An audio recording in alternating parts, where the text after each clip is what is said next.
Salam millət, hər vaxtınız xeyir. YouTube kanalıma xoş gəldiniz. Bugünkü videomda Django Multilanguage haqqında danışacağım. Qısaca desəm, saytlarda dil dəyişmə, yəni backend frameworklər necə olur, necə baş verir? Biz bunu hələ ki nümunə olaraq Türk və Azərbaycan dili üzərində göstərəcəm, amma məntiqi eyni məntiqdir. Siz bunu təbii ki artırıb digər dillər də əlavə edə bilərsiniz. Django proyektimiz hazırdır, amma bunu ilk öncə deyim ki, bu biraz təcrübəsi olan belə deyim, developerlər, izləyicilər üçün daha rahat olacaq. İlk, əgər çox yenisinizsə Django-da bu biraz sizə qəliz gələ bilər. Bunu da deməkdə fayda var. Okey, keçək yavaş-yavaş kod hissəmizə. Hazır setupımız var. Keçən videolardan da biz bunu görmüşdük. Bizə sadəcə lazım olan ilk şey getText'in qurulmağıdır. Bunu həm əgər Mac istifadə edirsinizsə install edə bilərsiniz terminaldan, belə də qura bilərsiniz. Və yaxud da Windows istifadə edirsinizsə saytın özündən də zip olaraq səhv verməmsə yükləyib istifadə edə bilərsiniz. Amma bu ilk öncə qurulmalıdır. Linklərini də description bölməsində aşağıda qeyd eləyəcəm. getText hazır olandan sonra biz ilk olaraq Multilanguage haqqında danışacağıq. Böyük ehtimal ki, bunu iki videoya böləcəm. İlk olaraq statik datalarımızı biz dəyişməyi görəcəyik. Daha sonra ikinci videoda isə model translation-dan bəhs edib dinamik datalarımızı necə dəyişə bilərik, bundan bəhs etmək istəyəcəm. Çox da uzun olmasın deyə videolar. Okey. Multilanguage haqqında danışaraq bunun ayrılmalarını eləyək. Mən də getText qurulu deyə bunu göstərməyəcəm. Zaten dediyim kimi bu rahat bir hissədir. Linklərini də qoyacağam açıqlama bölməsində. Okey, o zaman nə edək? Buradan settings PY'yə gəlirik. Bizdə default olaraq diqqət edin. İlk öncə proyekti burada web aktivdir. İlk öncə bir run edək. Görək hər şey yerli yerindədirmi? Okey. Gəlirəm buradan saytıma, okey. Fikir verirsinizsə, hər şey ingilis dilindədir. Mən gəlib buna əgər dəyişib az qoysam və səhifəni yeniləsəm, fikir verirsəniz, Azərbaycan dilində artıq konkurensiyonda. Yəni, bu o deməkdir ki, biz hər dəfə bunu gəlib az yeniləsə dəyişək. Xeyr, bu Django-nun özündə olan statik datalar olduğu üçün bu şəkildə rahat dəyişir. Biz sadəcə language kodu az olaraq dəyişdik. Bizim burada belə bir konfigurasiyamız var. Əlavə olaraq da bizim qeyd edəcəyimiz bunu da bura atacağım. Bu da burada qalacaq. Okey. Bir diğer edəcəyimiz şey nə olacaq bizim? Belə bir conf kodumuz var. Buradan da bunu direkt götürürəm. Burada qeyd edəcəm. Mən dediyim kimi, default olaraq Azərbaycan və Türk dilini istifadə edəcəm. Mən də izləyən kütləyə daha başa düşülən olsun. Yad bir dil olmasın. Okey. Buradakı yəqin ki, getText lazy as buradakı alt xətti mənasını başa düşərsiniz. Biz əslində bununla buradakı tekstimizin götürüləcək tekstləri bir-bir seçirik. Amma adamlar getText lazy yazmaq yerinə əslində sadəcə bir ingilis dilində məna olaraq da bu kimi bunun adlandırır. Yəni bir də bunu yazmayaq deyə belə bir qısa yolu bizə təqdim ediblər. Okey. Edəcəyimiz bir digər şey nədir bizim? Burada middleware yeni bir middleware əlavə edəcəyik. Bunu da buradan götürəcəm inşallah. Okey. Yəni bunlar sadəcə belə deyim. Bizim hətta bura bir hansı dildədir? Computer. Okey, bunu keçir. Yaza bilmirik hələ də, bəli. Okey. Bunu da burada qoyacağım. Reponu da həmişə kimi GitHub-a yükləyib açıqlama bölməsində link şəklində qoyacağım. Yəni bunlar default konfigurasiyadır. Yəni sizin etməli olduğunuz, əvəzinə quraşdırmalı olduğunuz şeylər bunlardır. Ona görə sadəcə əlavə edib üzərindən tez-tez keçirəm və vaxt itirmək istəmirəm. Bir digər əlavə edəcəyimiz konfigurasiya kodunu bura qeyd edərəm. Bir dəqiqə, okey. Deməli, dil bölməsində burada əlavə edəcəm. Bizim lokal adında bir faylımız olmalıdır burada. Gəlib bunu burada yaradaram. Lokal, okey. Və belə deyim, bizdə default dil Azərbaycan dilidir. Və biz əslində Azərbaycan dilini istifadə etdiyimiz üçün bizə türk dilindəki tərcümə lazımdır. Bunun içində bir dənə TR yazacağam. Bu şəkildə yaradacağam, hələ ki qalsın. Okey, nə edəcəyimiz bir digər şey nədir? Onu keçid eləyək. Yəni, belə deyim, çox videolarda, digər videolarda görə bilərsiniz. Burada Məsələn, N ingilis dilində və yaxud da ki, atıram fransız dilindədirsə, məsələn, hər ikisini yaradırlar. Amma digərini istifadə etmirlər ümumiyyətlə. Çünki default bir dildir və sən digərinin tərcüməsinə ehtiyacın var. Çünki zaten ingilis dilində sən yazırsan bunu burada.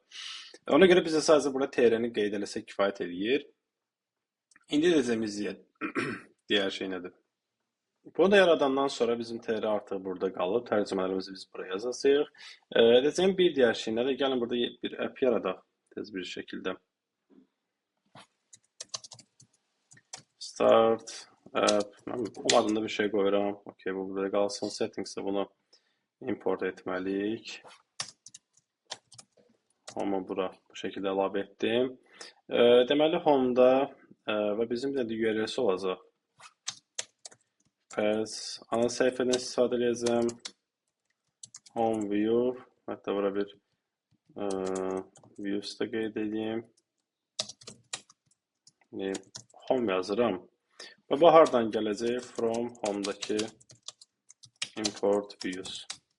Tamam. Və Home'a da belə bir view yazaq. Dev home view. Okay. Oldu.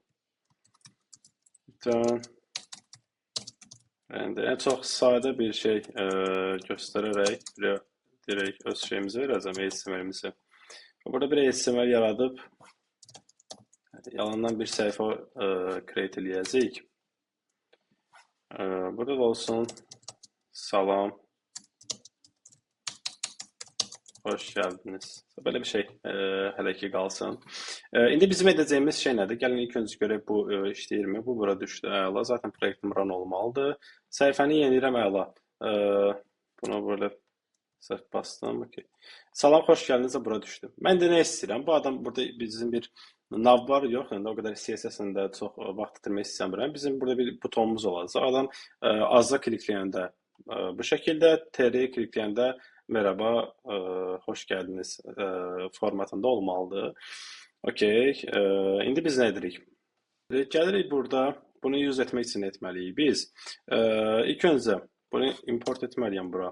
Load yazsam gələrmi? Okay, 18 N qeyd edirəm. Belə bir importumuz var və bizdə əslində hardadır o? Biz bunu necə almışdıq və necə demişdik? Bir növ tekstlərimizi götürmək üçün. Template məntiqində belədir sadəcə. Biz bunu alırıq və burada translate gələrmi? Gəldi, okey. Və bunu bura atırıq. Əslində translate'in qısaldılmış formasıdır. Bizim translate olacaq cümlələrimizi bir növ yığmaq üçün istifadə etdiyimiz bir təqdir. Salam, xoş gəldiniz. Bunu buraya yazdım. Amma gəlin bunu daha dəqiq eləyək. Belə qalmasın. Dəyişək bunu, xoş gəldiniz, okey. İndi belə bir bizim terminalda çalışdıracaq əmrimiz var. Bunu bura qeyd edirəm. Django admin make message all ignore and okey. Bunları run elədim və belə bir şey gəldi burada. Dəyişildi zaten gördünüz avtomatik. Django po adında bir fayl düşdü bura. Və bura gəlsəm, yəni məntiq çox sadədir əslində. Mən bu məntiqini şəxsən bəyənirəm. Düz translate belə bir şeydir ki, bəlkə çox adam elə bilir, yəni bir-iki tool qoşursan, hər şey avtomatik dəyişir. Yəni elə də eləmək olar, amma onlar bəzən çox dəqiq işləmir, bəzən xərt söhbətləri var. Ona görə çox o zaman biz bunu əllə özümüz dəyişirik. Amma bir-bir siz də təksir eləmirsiniz. Yəni bu tip saytlarda daha böyük, ciddi olan işlərdə zaten text manager olur, ya content manager səhv etmirəmsə, səhv də deyə bilərəm. Yəni onlar sizə teksti verirlər. Deyir ki, bax qardaş, ingilis dilində tekstlərin bunlar olacaq, türk dilində bunlar olacaq. Yəni sən bunları bu şəkildə yazırsan, dinamik olacaq şəkildə. Və gəlib burada sadəcə onları dəyişirsən. Bizim bunlara işimiz yoxdur. Bunlar yəqin ki bildiniz. Bax bunlardır. Bunları götürdük. Bizim burada dəyişmək istədiyimiz budur. Mən gəlib buraya deyirəm ki, merhaba. Xoş gəldiniz. Gülməyimin səbəbi belə deyəndə biraz daha şirin gəlir. Okay. Merhaba, hoş geldiniz. İndi belə bir əmrimiz var. Bundan sonra biz bu əmri tapa bilsəm, okay. Compile etməliyik və gəlib bunu indi çalışdıracağıq və siz tutalım ki, teksti götürdünüz və gəlib bu əmri çalışdırırsınız. Enter'ə basırsınız. Bu indi hamısını compile eləyir. Okay, burada Django adında da bir fail yarandı. İndi edəcəyim şey nədir? Biz gəlib bura baxsaq ki, run olur məncə bir sıxıntı varmı? Ona baxım. Okay, bir xəta yoxdur. Mən gəlirəm bunu yenildirəm. Salam, xoş gəldiniz. Bura düşdü, düzdür? Nə edirəm? Gəlirəm bura deyirəm ki, Dəyişdim, okey. TR desəm, əla. Çünki şeyi qurmamışıq biz. Bu arada bunu hələ ki belə alım. Biz yörələri qoymamışıq bura. Gəlin onları götürək. Onlar yadımdan çıxmışdı. Yörəsi gəlirik burada. Yörəsi də belə bir kodumuz olacaq bizim. İkinci bir yörə pattern bura qeyd edirəm. Bunu bir dənə format edək və importunu da buradan götürüm. Onu da bura atıram. Okey. İndi məncə işləməlidir. Bir sıxıntı olmamalıdır. Yenidən bir dənə onu yoxlamaq istəyirəm. Səhifəni yeniləyirəm. Okey. Diqqət etdinizsə, merhaba, hoş geldiniz. Düşdü bura. Burada TR. Yəni bu bir çox sayt məntiqində belədir. Yəni diqqət etmisinizsə, əgər hansısa klik eləyəndə N-dən başlayır, sonra məsələn atıram TR-yi keçdirsə o link də dəyişir. Amma bunu adam təbii ki girib buradan bir-bir eləmir. Yəni sizin gördüyünüz kimi bir buton olur, ona klikləyirsən, elə dəyişir. Mən gəlməsəm buradan heç bu azı keçmirəm. Belə eləsəm salam, xoş gəldiniz gəlir. Yəni gəlib bura bir TR yazsam, merhaba, hoş geldiniz şəklində bizim translate məntiqimiz, funksiyamız işləyir. Amma nə etək, son olaraq da bir dənə ora link qoyaq. Adam iki dənə linkə klik etsin və o şəkildə də rahatlıqla dilini dəyişsin. Nə də bilərik? Index HTML-də bizim amma index HTML keçməmişdən qabaq view-da bir funksiya yazaq. Onu da buradan götürək. Belə bir view kodumuz olacaq bizim.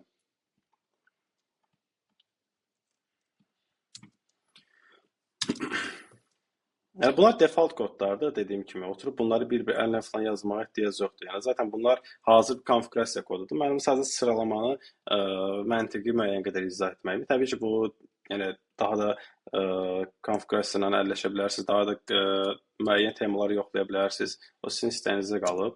Amma şəxsən onu deyə bilərəm ki, yadıma düşmüş ki, mən bu temada çox əziyyət çəkmişdim. Bizdə məsələn dostlarınız da bilir ki, bunu quraşdıranda xeyli əziyyət çəkmişdim. Çünki məsələn adamlar görürsünüz, biraz konfigurasiyası fikir verirsiniz, uzundur. İstərsəmiz adam biraz çaşbaş ola bilər, biraz qaranlıq qala bilər. Nə qədər də resurs olsa, istərsəmiz biraz çaşırdım təzə vaxtlarımızda. Ona görə istəyirəm ki, öz dilimizdəki kontentdə daha sadə dildə bunu prosesi sıralı şəkildə izah edeyim. Okey, burada bir view kodumuz var və view kodun əslində məntiqi başa düşüləndir. Koda da baxsaq, sən sadəcə kliklədiyin o butonlara da qoyacağım. O butonlara uyğun biz request göndəririk və həmən o language belə deyim. Əslində language nə idi? Bizim burada TR ya da boş olanda AZ kimi məsələn nəzərdə tutmağı. Biz onları alıb göndəririk və ona uyğun URL-imizi dəyişirik. URL dəyişikliyi zaten avtomatik da məntiqli özü tutub həmən dilin translate olmuş versiyasını bizə gətirir. URL-sə bir kodumuz var. Onu da əlavə edeyim bura. Okey, burada. Bunu da bura əlavə elədim və set language biz home içindəki view-də yazmışıq. Məsələn, burada gəlib bir dənə view yazsaq, belə qeyd eləsək, set language okey oldu. Son edəcəyim şey nədir? Burada bir dənə də index HTML-ə butonlarımızı qoymaq. Buton adında bir div yaradıram, bunları bura əlavə edirəm və bu şəkildə də səliqəyə salıram. Təbii ki, burada bizdə TR, N yox, olacaq bizdə nə idi? Okey, biz bunları az olaraq dəyişim. Tamam. İndi gəlib baxsam, səhifəni yeniləsəm. Okey, AZ TR düşdü bura. Biz hal-hazırda TR-dəyik. Məsələn, klikləyirəm, bir şey dəyişmir. AZ-yə gəlirəm, salam, xoş gəldiniz. TR-yə qayıdıram, merhaba, hoş gəldiniz. Yəni bu şəkildə əslində məntiq asandır. Məsələn, siz burada tezdən tutalım ki, ingilis dilini əlavə eləmək istəyirsiniz. Bunu bir dənə atacaq aşağı English əlavə eləyəcəksiniz. Daha sonra bayaq göstərdiyim əmrləri run edəcəksiniz, amma ondan qabaq burada bir dənə eni yaradarsınız. Daha sonra da hər bir şeyin qabağında trans tagi içində yazıb, onu gəlib tezdən translate-lə özünüz qeyd edib görəcəksiniz. Məsələn, tutalım ki, belə qaldı. Nə edirəm? Bura məsələn, bir dənə P yazıram. Style, color, red deyirəm buna. Burada olsun, nə bilim, belə bir şey yazıram. Okey, mənim adım Hörmətdir. İngiliscə bu hörmət düşəcəm, okey olsun. Mənim adım Hörmətdir, belə qeyd edirəm. Amma nə edirəm? Bunu da alıram trans tag içində yazacağam. Adını atıram bura. Mənim adım Hörmətdir məsələn. Okey. İndi gəlib burada əmrimizi çağırıram. Make mesaj deyirəm, okey. Processing deyir, TR-də getdi. Gəlib bura baxıram. Mənim adım Hörmətdir, bura düşüb. İndi bu adım bizə nə istəyir? Bunu türkçəsini aşağıda yazmağı. Benim ismim Hürmetdir. Böyle gülməli anlayırım, bilmirəm. Hürmet gedir yəqin, səhv eləmirəmsə. Biraz Türkiye'den oldu da biraz adını məzələndirirlər, okey. Benim ismim Hürmetdir. Bunu bu şekilde qaldı. Nə edirəm? Yenidən çağıram, compile edirəm. Okey, compile oldu. Gəlib baxsam burada bir sıkıntı varmı? Xeyr. Gəlirəm bura, səhifəni yenirəm. Benim ismim Hürmetdir. Burada bir şeyim burada çəkdim aşağı. Benim ismim Hürmetdir. Azəyə keçirəm. Salam, xoş gəldiniz. Mənim adım Hörmətdir. TR-yi bu şəkildə də translate işimizi bitirmiş olduq. Belə millət, ilk videomda hələ ki multi-language tam olaraq nədir, məntiq nədir, necə işləyir, bunlar haqqında danışdım. İkinci videomuzda da daha qısa, zaten konfigurasiyamız, hər şeyimiz hazırdır. Daha qısa formada da modelimizin, yəni bir model var, admin paneldən, yəni databazada olan biz datalarımızı necə dinamik şəkildə təqdim edə bilərik. Bunlar haqqında biraz daha dərin danışaraq yekunlaşdıracağıq multi-language dərsimizi, videomuzu. Belə ümidvaram yararlı oldu. Hər birinizə uğurlar, hələlik.